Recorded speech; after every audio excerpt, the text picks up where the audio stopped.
Hi, I'm Rob Cosman. Welcome to my shop. This is not my first dovetail video, but it's the first time we're going to do it with a budget in mind. I'm going to introduce you to some really basic tools, see if we can actually do this. This is my mallet. This is my screwdriver. It's born a screwdriver, but it thinks it's a chisel, so now it's a chisel. This is my dovetail saw, a hacksaw. This is my marking knife, a piece of hacksaw blade. This is my dovetail marker, and this is my marking gauge. So let's go ahead and see how it turns out. I'm going to label these two pieces. I'm using a piece of northern white pine, about 5/8 of an inch thick. This will be my pin board, and this will be my tail board. First thing I need to do is set my marking gauge. This is a sheetrock screw, filed off the end so it's sharp. I need to back that off until it represents the exact width of this piece. Check that with my finger. Just a little bit more. Right there. Alright, so on the tail board, we mark all the way around. Face, edge, inside face, of course opposite edge. It could be a little sharper. And then on the pin board, we only do the outside face and the inside face. We don't do the edges.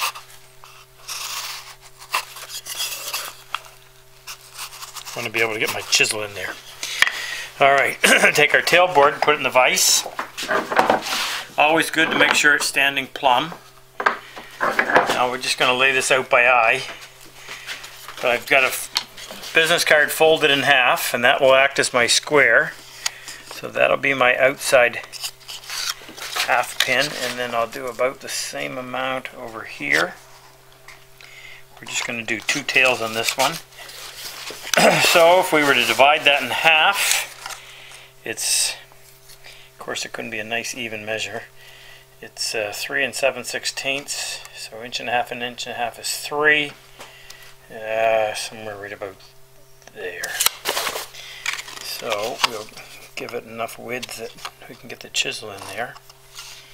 Here and here. Now I've taken another business card, folded it the other way, and that'll give me my slope, about a 1 6, which translates into approximately 10 degrees. Now how do we do this side? No, I gotta fold it back the other way in order to get this angle. So far we have not broken the budget.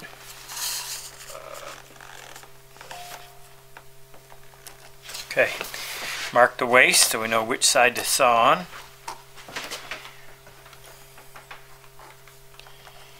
I'm going to drop that down a little bit more. Again, make sure it's standing plumb. Now, we've got to have a perfectly square cut across the end. The angles are not that important. By the way, look at this saw blade that I found. It's got little teeth up front, big teeth in the back. And if that doesn't sound familiar to you, you haven't seen enough of my videos.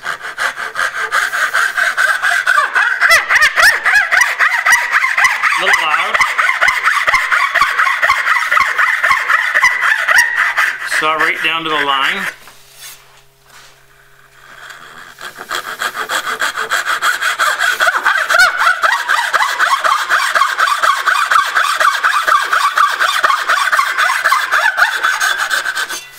And go the other way.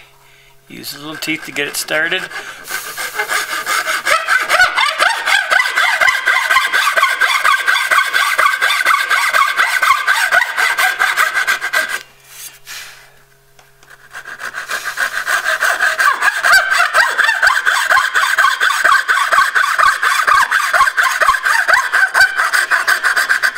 Okay, now, don't remove the waist yet.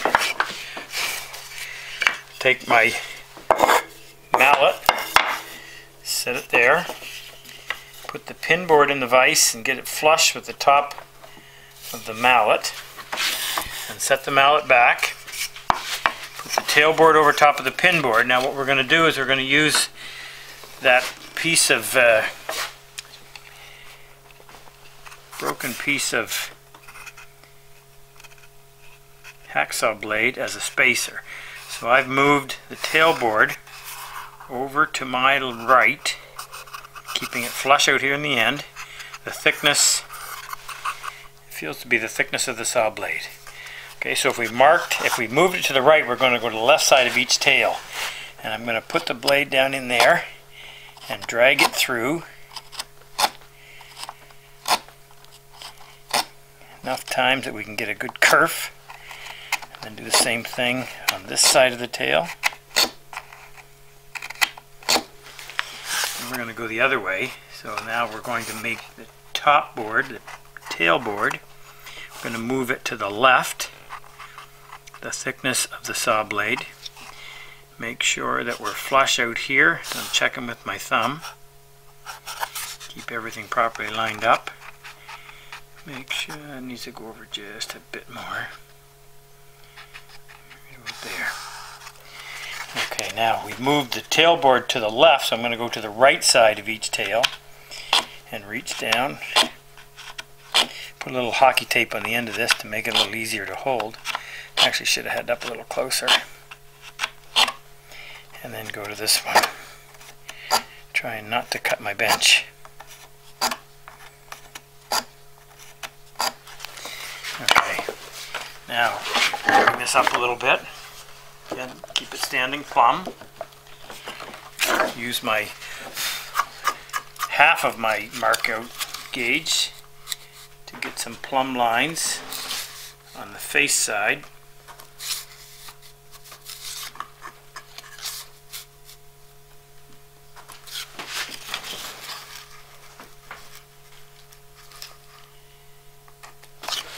Now mark the waist. This is what's going to get cut out. So now, the nice thing about this, I just set my saw right in that kerf that I already started.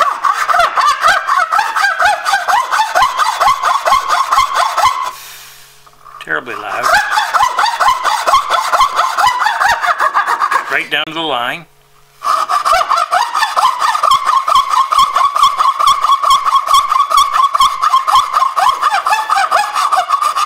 I'm following that line that I drew on the face side.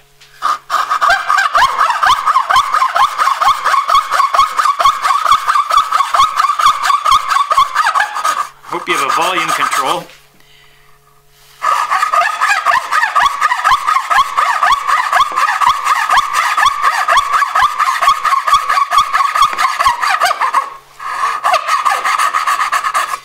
Okay, down to the line. Now, we'll start chopping from the inside. Remember, this is the waist. This is the waist. And actually, before we do that, let's cut these half pins off. Stay on the waist side. Make sure that's standing level. In case you're wondering, I'm just eyeballing the top edge with that strip on my bench, which helps me.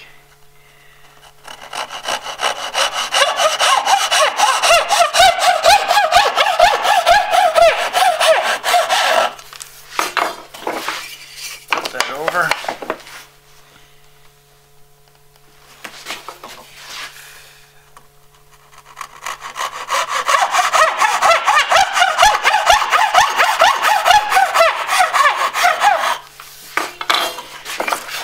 Now we'll chop out that waist. I prefer to saw them out, but we don't have a fret saw as part of our kit. It's too expensive, so I'm going to start back in here.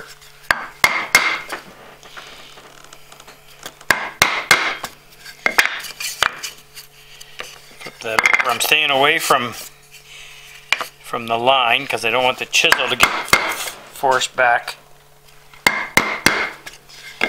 behind it. If I can break out some of those pieces.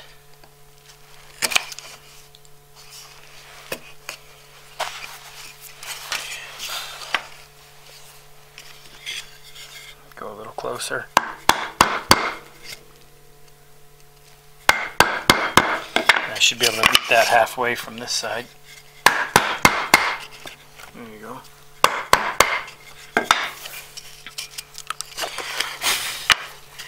Now, start on the inside. I want to go right to the line. See if I still have an edge on there.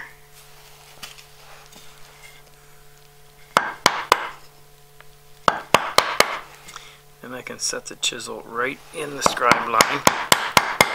I'm having to watch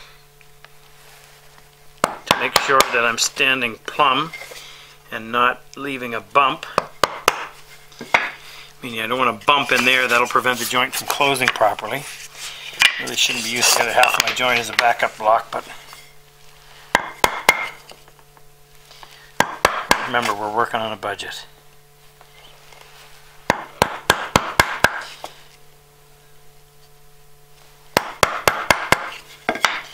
Okay, let's put that in the vise.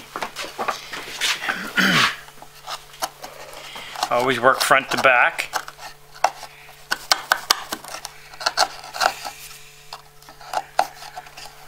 Okay.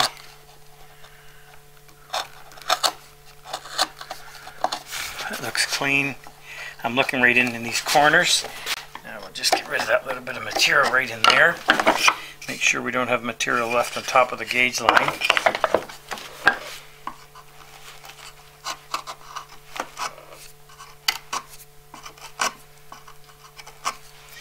And as a final step on this one, we're going to come in here and just cut a chamfer down the inside edge of each tail. That'll help with glue distribution. It'll also help get that joint together. Okay, now a little bigger chopping exercise here. Again, mark your waist accurately so you don't, I shouldn't say accurately, correctly. I think I can, as long as I can cut halfway through. I just only have to turn this over and go at it one time from the other side in order to break that material free.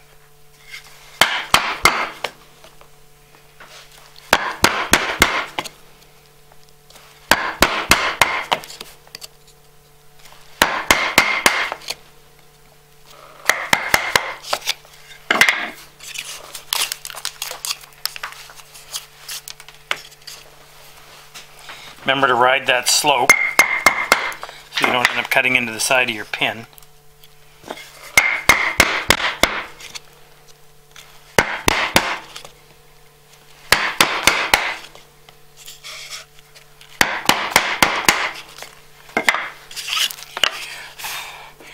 Okay, start on the inside and we'll get really close to the line.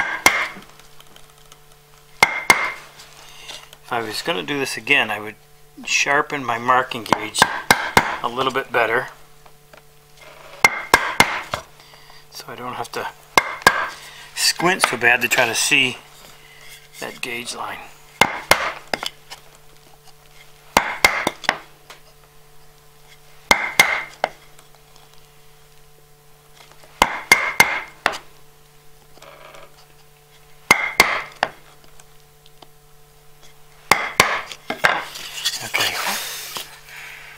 Over. Again, that's too much material to remove at once.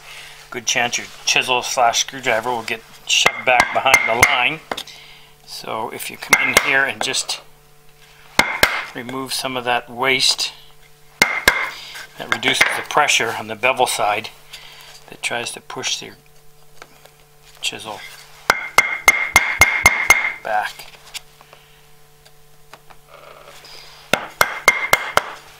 It would also be nice to have a wider chisel.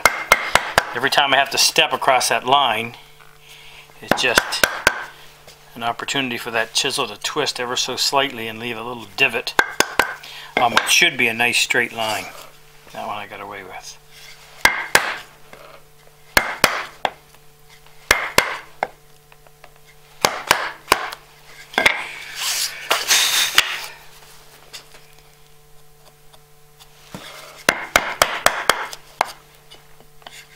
Don't let any debris sit in between the two or else you'll end up with big dents to deal with.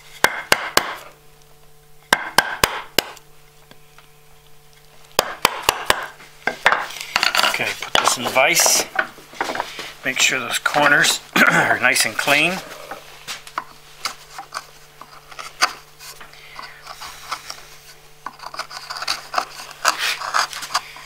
This is not the first dovetail I've cut.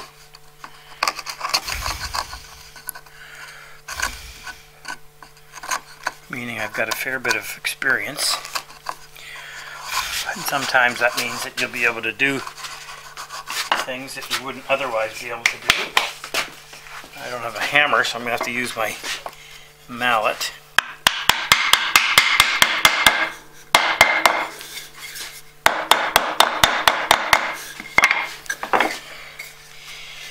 Alright, so there's your dovetail with a budget in mind. Now, as I said, I've got a lot of experience in cutting dovetails. If you don't, and you want to get good at it a little quicker than what it's going to take you if you're trying to do this with an extreme budget, we have a dovetail kit. We have a saw that will cut laser straight in anybody's hand. And a laser straight cut simply means you're left with a flat surface that is easy to join to. You have two flat surfaces, you put them together, you're going to have great contact, a good glue surface, nice tight joint. Nice decent mallet, some good chisels. Fret saw makes quick work of removing that waste.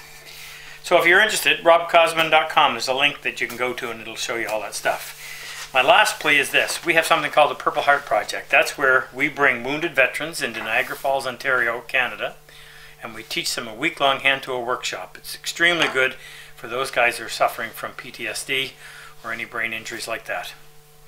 We need your help, we need your support.